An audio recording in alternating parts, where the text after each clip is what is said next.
In the legends of mankind, there were two types of vampires. The first of them is quite familiar to us.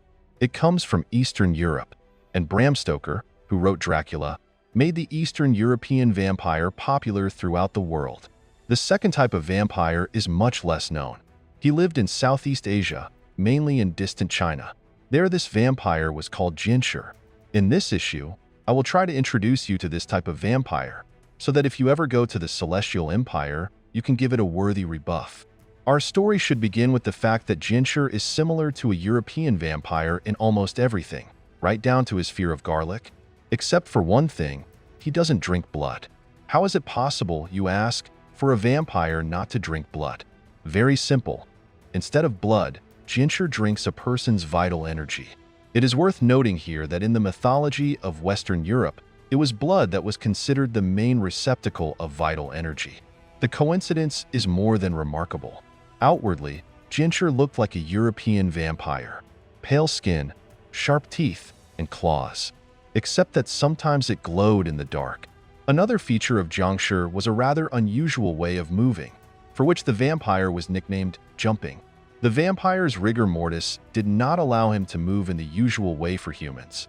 Therefore, he made powerful jumps while keeping the rest of the dummy's body motionless. It's a terrible sight, I agree. However, some Jiangshi could be flexible or even fly. This depended on the amount of chi energy that the vampire absorbed during his life. True, such powerful Jiangshi were quite rare, even in legends.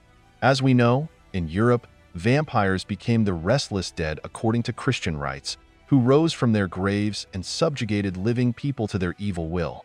But did this rule work in China, where there was no Christianity? Yes, the basic principle remained the same. Only any dead person could become a vampire, regardless of how exactly he was buried.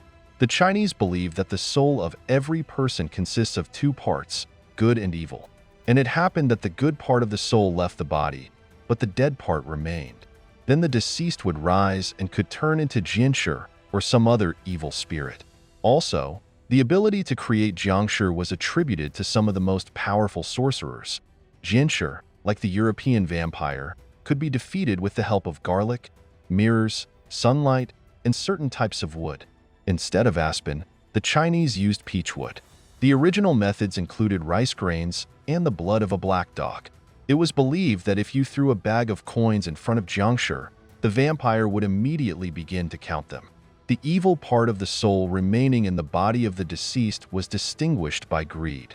But at this time, the person will be able to escape from the vampire. Also, in traditional Chinese architecture, they used a high wooden threshold, about 15 centimeters. It was believed that for Jiangshi, it is an insurmountable barrier and reliably protects the house. Thanks to everyone who watched this video to the end. To find out about the latest releases, you just need to subscribe to the channel and click on the bell. Also, leave your thoughts in the comments and give it a thumbs up. See you soon.